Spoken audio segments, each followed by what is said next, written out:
हिंदी की जो सीरीज़ हमने शुरू की हुई थी उसमें हमारी 6th और 7th की हिंदी रहती है। बाकी हमने 8, 9, 10, 11, 12 की हिंदी के शॉर्ट क्वेश्चंस और लेसन्स नेम और कंटेंट हमने करवा दिया है। आज हम शुरू करने जा रहे हैं 6th class Hindi. First lesson है उसमें वह चिड़िया जो लेसन्स लिखा गया है हमारा केदारनाथ अग्रवाल जी के द्वारा। वह चिड़िया जो लेसन लिखा गया है केदारनाथ अग्रवाल जी के द्वारा। केदारनाथ अग्रवाल जी हैं वो आधुनिक युग के कवियों में अपना स्थान बनाए हुए, यानी कि आधुनिक कविता आधुनिक युग में जिन कवियों का नाम आता है उनमें केदारनाथ अग्रवाल जी का नाम भी अग्रणीय है। इनका जन्म 1 अप्रैल 1911 को बांदा जिले के कमासिन गांव में स्टूडेंट्स। कहाँ हुआ? 1 अप्रैल 1911 को बांदा जिले के कमासिन गांव में हुआ। उन्होंने प्रयाग विद्यालय से BA और आगरा से LLB की और 2000 में उनका देहावसान यानी कि स्वर्गवास हो गया। उनकी फेमस रचनाएं हैं स्टूडेंट्स नींद के बादल, युग की गंगा, लोक और अलोक, फूल नहीं रंग बोलते हैं पंख और पतवार। नींद के बादल, युग की गंगा, लोक और अलोक, फूल नहीं रंग बोलते हैं पंख और पतवार। आइए इसके छोटे क्वेश्चंस कर लेते हैं स्टूडेंट्स। फर्स्ट क्वेश्चन है चिड़िया चोंच मार कर किसके दाने खाती हैं? चिड़िया चोंच मार कर झुंडी के दाने खाती हैं। उस चिड़िया के पंख का रंग कैसा है? चिड़िया के पंखों का रंग स्टूडेंट्स नीला है। चिड़िया बहती नदी में कितना पानी ले जाती है? 1 बूंद पानी चिड़िया बहती नदी से ले जाती है स्टूडेंट्स। छोटी चिड़िया अपने आप को कैसा महसूस करती है? गर्वीली चिड़िया। छोटी चिड़िया अपने आप को गर्वीली महसूस करती हैं। इस चिड़िया का स्वभाव कैसा है? इस चिड़िया का स्वभाव स्टूडेंट्स संतोषी है। यह चिड़िया क्या उड़ेल कर गाती है? चिड़िया रस उड़ेल कर गाती है स्टूडेंट्स। नेक्स्ट आपके पास झुंडी के दाने किससे भरे हुए हैं स्टूडेंट? झुंडी के दाने दूध से भरे हुए हैं। जल की बूंद कैसी है? जल की बूंद स्टूडेंट्स मोती जैसी है। वह चिड़िया जो कविता के कवि का नाम पूछा हुआ है तो कवि का नाम है स्टूडेंट्स केदारनाथ अग्रवाल और इनका जन्म 1911 में, मृत्यु 2000 में होती है। चिड़िया किसके लिए गाती हैं? चिड़िया वन बाबा के लिए गाती हैं। चिड़िया किसका दिल टटोल कर ले जाती है? चिड़िया नदी का दिल टटोल कर ले जाती हैं। चिड़िया क्या खोल कर गाती है स्टूडेंट? चिड़िया अपने कंठ को खोल कर गाती हैं। चिड़िया को किससे प्यार नहीं है? चिड़िया को स्टूडेंट्स मिट्टी से प्यार नहीं है। नदी से, अन्न से, विजन से प्यार है, मिट्टी से प्यार नहीं है। कविता में मुझे शब्द किसके लिए प्रयुक्त किया स्टूडेंट्स?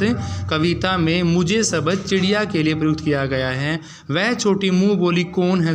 वह छोटी मुंह बोली एक चिड़िया है स्टूडेंट्स। नेक्स्ट है झुंडी होती है बालिया। किसकी बालिया होती है? झुंडी बाजरे की बालिया होती है बच्चों। गर्बीली का अर्थ होता है स्वाभिमानी, यानी कि कविता में गर्बीली का अर्थ पूछा हुआ है। गर्बीली का अर्थ होता है स्टूडेंट स्वाभिमानी। विजन का मतलब होता एकांत स्थान, यानी कि जहाँ कोई नहीं होता। एकांत स्थान को हम क्या बोलते हैं? विजन बोलते हैं। चिड़िया नदी का क्या टटोल कर जल का मोती ले जाती हैं? चिड़िया नदी का दिल टटोल कर मोती ले जाती हैं। चड़ी नदी कैसी नदी होती है स्टूडेंट्स? चड़ी नदी बहती हुई नदी होती है बच्चों। नेक्स्ट स्टूडेंट्स हमारा बचपन, और बचपन लिखा गया हमारा कृष्णा सोपती जी के द्वारा। बचपन एक संस्मरण है और संस्मरण लिखा गया है हमारा कृष्णा सोपती जी के द्वारा। कृष्णा सोपती जी का जन्म 18 जनवरी 1925 में पाकिस्तान के गुजरात नगर में हुआ। 18 जनवरी 1925 में पाकिस्तान के गुजरात नगर में हुआ। इनकी शिक्षा लाहौर में, शिमला में और दिल्ली में हुई। कृष्णा सोपती रचनाओं की बात करते हैं तो मित्रों, मरजानी, बादलों के घेरे, यारों के यार, डार से बिछुड़ी, 3 पहाड़, सूरजमुखी, अंधेरे के, जिंदगी नामा और जिंदा रस। कौन कौन रचनाएं लिखी? कृष्णा सोपती ने मित्रा मरजानी, बादलों के घेरे, यारों के यार, 3 पहाड़, डार से बिछुड़ी, सूरजमुखी, अंधेरे के और जिंदगी नाम और जिंदा रस, ये सारी रचनाएं इनके द्वारा लिखी गई। बचपन हमारा एक संस्मरण है और जो लिखा गया हमारा कृष्णा सोपती जी के द्वारा स्टूडेंट्स। फर्स्ट क्वेश्चन आपका लेखिका पाठकों को किस ओर ले जाना चाहती हैं? स्टूडेंट्स लेखिका पाठकों को बचपन की ओर ले जाना चाहती हैं। लेखिका इन दिनों अपने आप को उम्र में क्या महसूस करने लगी है? लेखिका इन दिनों अपने आप को सियाना महसूस करने लगी हैं। बचपन के वस्त्रों में से कौन सा वस्त्र लेखिका को अब तक याद है? तो बचपन के सारे वस्त्रों में से जो फ़्रॉक है, छोटे बच्चे जो फ़्रॉक पहनते हैं, वो बचपन में लेखिका को अब तक याद है। नेक्स्ट है, बचपन में लेखिका को अपने कौन से वस्त्र स्वयं धोने पड़ते थे? तो बचपन में लेखिका को अपने मोजे स्वयं धोने पड़ते थे, बाकी सारे वस्त्र नौकर धोते थे, लेकिन जो मोजे है वो उनको खुद धोने पड़ते थे। हर शनिवार को इन्हें क्या पीना पड़ता था? ओलिव ऑयल हर शनिवार को बच्चों को पीना होता था। किन छोटे शीशे के बर्तनों को देखकर इन्हें मितली होने लगती थी? गिलासों को देखकर इन्हें मितली होने लगती थी। उन दिनों कुछ घरों में क्या होते थे? उन दिनों कुछ दिनों में ग्रामोफोन होते थे बच्चों। आजकल कचौड़ी समोसा किस में बदल गया है? पैटीज़ में। आज का जो कचौड़ी समोसा है वो पैटीज़ में बदल गया है बच्चों। शिमला और नई दिल्ली के बड़े हुए बच्चों को रेस्तरां के चॉकलेट पेस्ट्री मजा देने वाले लगते हैं वेंगर्स में। कहाँ के पूछे हुए हैं? वेंगर्स में। लेखिका को हफ्ते में कितनी बार चॉकलेट खरीदने की छूट थी? हफ्ते में सिर्फ एक बार ही चॉकलेट खरीदने की छूट थी लेखिका को। लेखिका को शिमला का कौन सा फल, काफल जो है शिमला का, बहुत याद आता है। शिमला में किस पॉइंट से भीड़ का कोलाहल उभरता था? स्कैंडल में। शिमला के स्कैंडल में इस पॉइंट को ध्यान में रखते हुए भीड़ का कोलाहल ज़्यादा बढ़ जाता था। नेक्स्ट आपका, लेखिका को कहाँ की टोलियाँ सहज, सरल और सुभीने वाला लगती थी? हिमाचली। लेखिका को अब टोपियाँ पसंद थी, और टोपियाँ भी कैसी? हिमाचली टोपियाँ। लेखिका खिंची क्यों थी? उसे चश्मा पहनने पर जब छेड़ा जाता था तो लेखिका खिंच जाती थी। लेखिका ने जब पहला चश्मा बनवाया तो आंखों के डॉक्टर कैसे थे? अंग्रेज। यानी लेखिका ने जब डॉक्टर से चश्मा बनवाया तो अंग्रेज डॉक्टर थे। लेखिका को आज भी क्या पॉलिश करना अच्छा लगता है? अपने शूज़ को पॉलिश करना अच्छा लगता है। बचपन में नौकरों से क्या दिलवाया मना था? मोजे, क्योंकि मोजे लेखिका खुद धोती थी, बाकी वस्त्र नौकर धोते थे। लेखिका आजकल कैसे कुर्ते पहनना पसंद करती हैं? घेरदार। पहले फ़्रॉक पहनना पसंद करती थी, लेकिन अब की बात करें तो अब वह घेरदार कुर्ते पहनना पसंद करती है। बचपन में शनिवार को मुश्किल काम क्या था? ओलिव ऑयल पीना ही बचपन में मुश्किल काम था। बचपन में नए जूते पहनने पर क्या होगा? पैरों में छाले पड़ जाएंगे स्टूडेंट्स। नेक्स्ट आपका, बचपन पाठ की लेखिका का नाम पूछा हुआ है। तो बचपन पाठ की लेखिका का नाम है स्टूडेंट्स कृष्णा सोबती। लेखिका को लंगूर जैसे सूरत वाली किसने कहा? सचेरे भाई ने लंगूर जैसे सूरत वाली कहकर पुकारा। लेखिका का चश्मा किस फ्रेम का बना हुआ था? लेखिका का चश्मा स्टूडेंट्स काले फ्रेम का बना हुआ था। बचपन में लेखिका ने रीछ पर किसकी सवारी की थी? तो बचपन में लेखिका ने रीछ पर घोड़े की सवारी की थी। लेखिका के बचपन में आइसक्रीम क्या थी? आइसक्रीम को बचपन में कुल्फ़ी बोलते थे बच्चों। थर्ड लेसन स्टूडेंट्स आपका, नादान दोस्त। नादान दोस्त हमारा लिखा गया है मुंशी प्रेमचंद जी के द्वारा। नादान दोस्त लिखा गया है मुंशी प्रेमचंद जी के द्वारा। प्रेमचंद जी जो है वो सर्वश्रेष्ठ कथाकार माने गए हैं, कहानीकार माने गए, उपन्यासकार माने गए हैं। इनका जन्म 31 जुलाई 1880 ईस्वी में वाराणसी के लम्ही ग्राम में हुआ। इनका मूल नाम धनपत राय था, नवाब राय के नाम से लिखा करते थे। इनके पिता का नाम मुंशी अजायब राय था। प्रेमचंद 8 वर्ष के इनकी माता का देहांत हो गया और इसके 8 वर्ष बाद इनके पिता चल बसे। इनका देहावसान की बात करते हैं तो 8 अक्टूबर 1936 को हुआ। उपन्यासों में जो फेमस उपन्यास है वो है सेवा सदन, रंगभूमि, कायाकल्प, निर्मला, प्रतिज्ञा, गोदान, कर्म भूमि, प्रेम आश्रम, वरदान और मंगलसूत्र। मंगलसूत्र इसका अपूर्ण है क्योंकि इनकी मृत्यु के टाइम में लिखा गया था तो पूर्ण नहीं कर पाए। नाटक करबला संग्राम प्रेम की वेदी। नाटक में क्या है? करबला संग्राम और प्रेम की वेदी। इन्होंने लगभग 300 कहानियों के आसपास लिखी है। नादान दोस्त में श्यामा और केशव जो नादान बच्चों की कहानी है कि वो चिड़िया के बच्चों को देखने के लिए किस प्रकार तत्पर हैं और किस पर उन्होंने उसके लिए पानी दाने का प्रबंध किया और कैसे उन्होंने उन बच्चों को छूकर तीनों बच्चों का गिर कर अंडे टूट गए और बच्चों की जान उनकी वजह से चली गई। फर्स्ट आपके पास किसके घर चिड़िया ने अंडे दिए थे? तो बच्चों चिड़िया ने अंडे केशव के घर में दिए थे। केशव की बहन का नाम पूछा हुआ है तो केशव की बहन का नाम था बच्चों श्यामा। चिड़िया और चिड़िया को देखकर दोनों किस की सूध भी नहीं रहती थी। चिड़िया और चिड़िया को देखकर दोनों को दूध जलेबी की सूध भी नहीं रहती थी बच्चों। दोनों ने कार्निस पर क्या रखने का फैसला किया। दोनों बच्चों ने दाने को कार्निस यानी कि कार्निस पर रखने के लिए दाने का प्रबंध किया। बेचारे जो प्यास के तड़पते होंगे यह कथन किसने कहा। केशव ने अपनी बहन श्यामा से कहा। किस ऋतु के दिन थे उस टाइम। गर्मी की ऋतु का समय था।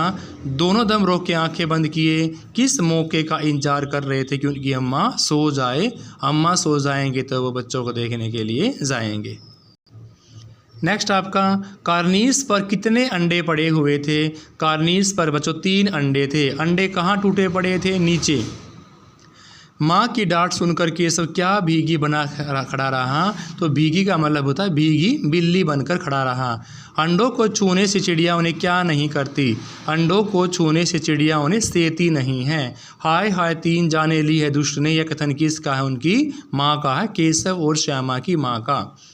अंडों की हिफाजत करने के योग में केशव ने उनको क्या कर डाला, अंडों का सत्यानाश कर डाला। केशव चौकी पर क्या रखकर खड़ा था। केशव चौकी पर स्टूल को रखकर खड़ा हुआ था। श्यामा की नींद कितने बजे खुली। श्यामा की नींद 4 बजे खुली बच्चों। नादान दोस्त कहानी के लेखक का नाम पूछा हुआ है। नादान दोस्त कहानी लिखी गई है मुंशी प्रेमचंद जी के द्वारा। लेखक नादान दोस्त किसे कहा है, केशव को यहाँ पर नादान दोस्त कहा गया है। किवाड़ किसने खोला था। किवाड़ बच्चों केशव ने खोले थे। कुल कितनी चिड़िया थी। चिड़िया इनके पास 2 थी और अंडे थे हमारे 3। चिड़िया 2 अंडे 3। केशव कैसे कितनी जान लेने का पाप पड़ेगा, क्योंकि 3 अंडे थे तो 3 जान लेने का पाप पड़ेगा स्टूडेंट्स। लेसन नंबर 4 है बच्चों हमारा चांद से थोड़ी सी गप्पे। चांद से थोड़ी सी गप्पे।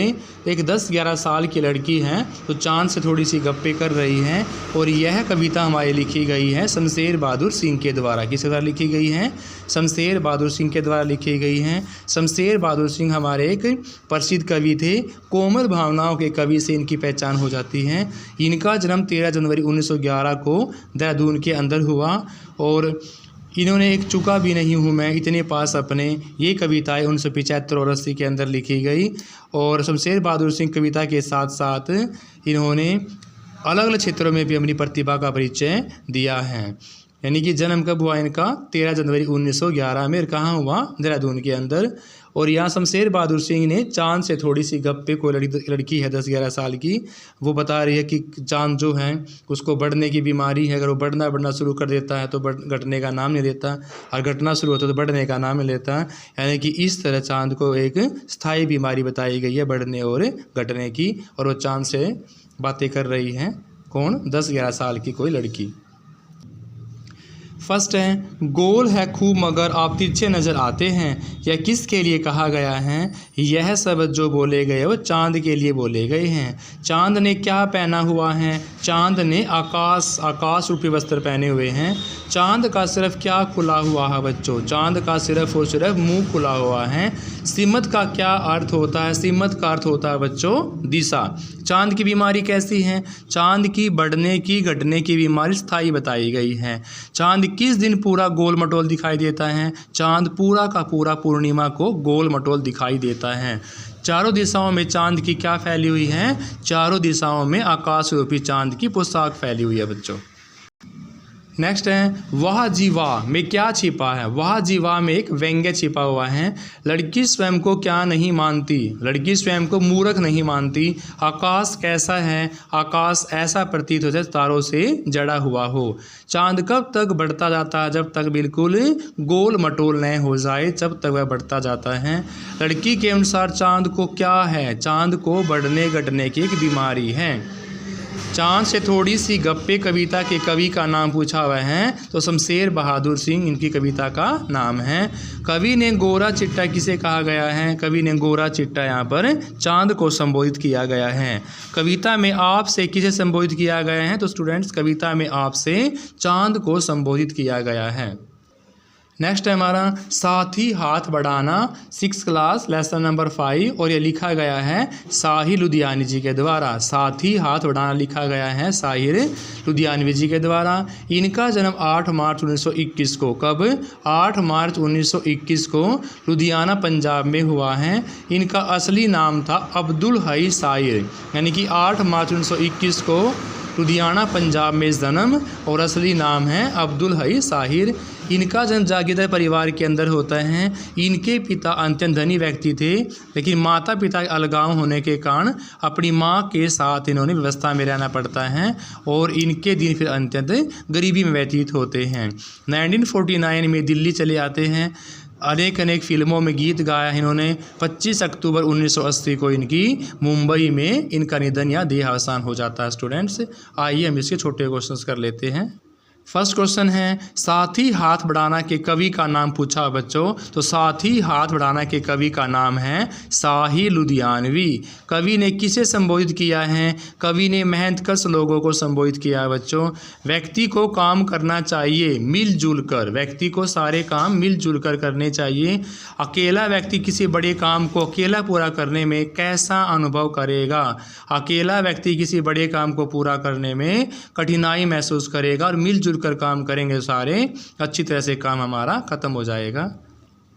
स्टूडेंट्स, क्वेश्चन है कवि का स्वर कैसा है? कवि का स्वर स्टूडेंट्स प्रेरणा देने वाला है। मेहनत करने वालों के सामने रास्ता कौन छोड़ देते हैं? मेहनत करने वालों के सामने रास्ता स्टूडेंट्स सागर भी छोड़ देता है। फौलादी है सीने अपने फौलादी है बाहें में क्या प्रकट होता है? साहस और शक्ति प्रकट होती है बच्चों। मिलजुल कर काम करने वाले किसकी राह पैदा कर देते हैं? चट्टानों में भी हम रास्ता बना लेते हैं जो मिलजुल कर काम करते हैं। कवि ने क्या बढ़ाने की बात कही है? कवि ने हाथ बढ़ाने की बात कही है। मेहनत किसकी रेखा? स्टूडेंट्स, मेहनत किस्मत की रेखा। मेहनत करने वाले किस्मत को भी बदल देते हैं। लेख की रेखा क्या है? मेहनत ही लेख की रेखा। स्टूडेंट्स, कवि ने किससे नहीं डरने की प्रेरणा दी है? मेहनत से डरने की प्रेरणा, कि हमें मेहनत से नहीं डरना चाहिए, मेहनत करनी चाहिए। अगर मेहनत करेंगे तो अपने लेखों को भी हम बदल सकते हैं बच्चों। नेक्स्ट है हमने कल किसकी खातिर की थी? स्टूडेंट्स, हमने कल गैरों की खातिर की थी। सभी मेहनत करने वालों का सुख दुख अपना अपना होता है। हमारी मंजिल किसकी है? हमारी मंजिल स्टूडेंट सच की है। हमारा रास्ता कैसा है बच्चों? हमारा रास्ता नेक है। एक से एक मिलने से कतरा भी दरिया बन जाता है बच्चों। एक एक मिलने से कतरा भी क्या बन जाता है? दरिया बन जाता है। और एक एक के मिलने से जर्रा भी सहरा बन जाता है। और एक एक राई के कणों के मिलने से पहाड़ बन जाता है। यदि सब आपस से मिलजुल कर काम करेंगे तो किसे वश में किया जा सकता है? अपनी किस्मत को भी वश में किया जा सकता है, अगर सब मिलजुल कर सारे काम करते हैं तो। स्टूडेंट्स, नेक्स्ट लेसन हमारा 6th, ऐसे ऐसे और ऐसे ऐसे लिखा गया है विष्णु प्रभाकर जी के द्वारा। विष्णु प्रभाकर जी का जन्म 21 जून 1912 को 21 जून 1912 को उत्तर प्रदेश के मुजफ्फरनगर के भीरापुर गांव के अंदर हुआ है। इनकी जो प्रारंभिक शिक्षा मानी गई है वो हिसार के अंदर मानी गई है। यही उन्होंने 15 वर्षों तक सरकारी नौकरी की, फिर आकाशवाणी प्रोड्यूसर्स का काम किया। इसके बाद उन्होंने एकांकी और बहुत सारी कविताएं लिखी। विष्णु प्रभाकर जी ने अनेक विधाओं में साहित्य रचनाएं की हैं। इन्होंने कहानी भी लिखी है, नाटक भी लिखा, एकांकी, रिपोर्टाज, रेखा चित्र, अनेक विधाओं में इन्होंने काम किया है। अगर इनकी रचनाओं की बात करते हैं तो ढलती रात, स्वप्नमय इनका उपन्यास है। संघर्ष के बाद कहानी संग्रह है। नव प्रभात एक नाटक है। प्रकाश और परछाइयाँ, डॉक्टर अशोक एकांकी संग्रह हैं। जाने अनजाने इनका एक रेखा चित्र और संस्मरण है। तो ऐसे ऐसे लिखा गया है विष्णु प्रभाकर जी के द्वारा एकाकी विधा के अंदर। इसमें मोहन नाम का एक लड़का होता है जो स्कूल में काम नहीं करता और स्कूल का काम ना करने का बहाना बनाने के लिए अपने पेट में ऐसे ऐसे कह के बीमारी करने का बहाना बनाता है।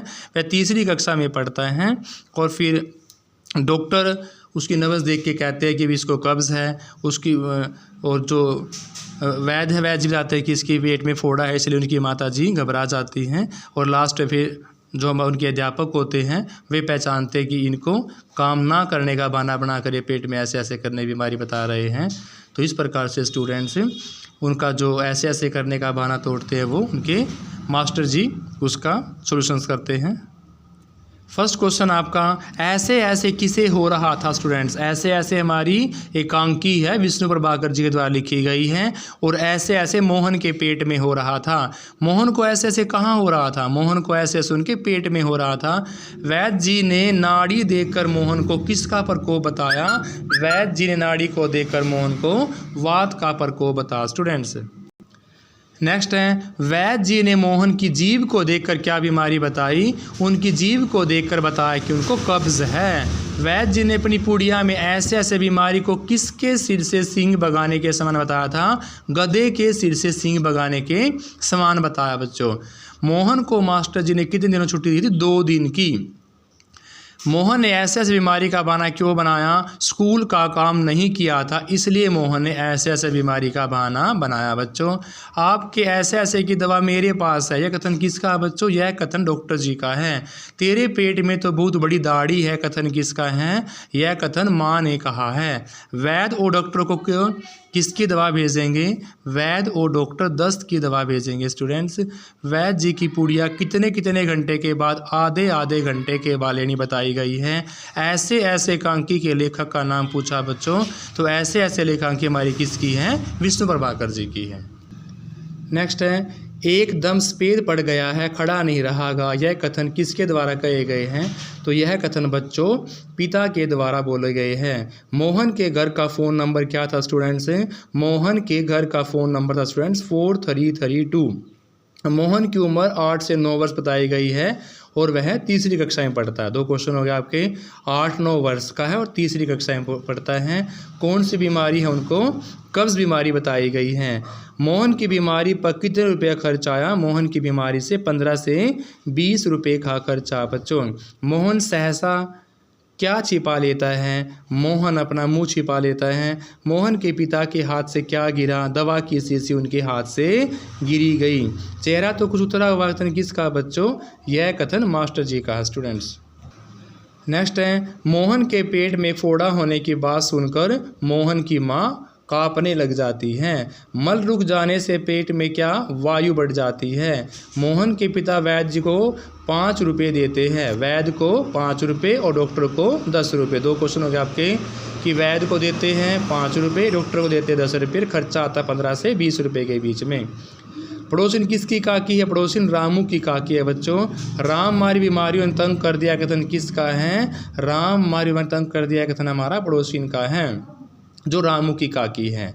तब शायद न खाने का दर्द, कथन किसका है, यह कथन मास्टर जी का है। ऐसे ऐसे क्या है, ऐसे ऐसे एकांकी है, विष्णु प्रभाकर जी के द्वारा लिखी गई है।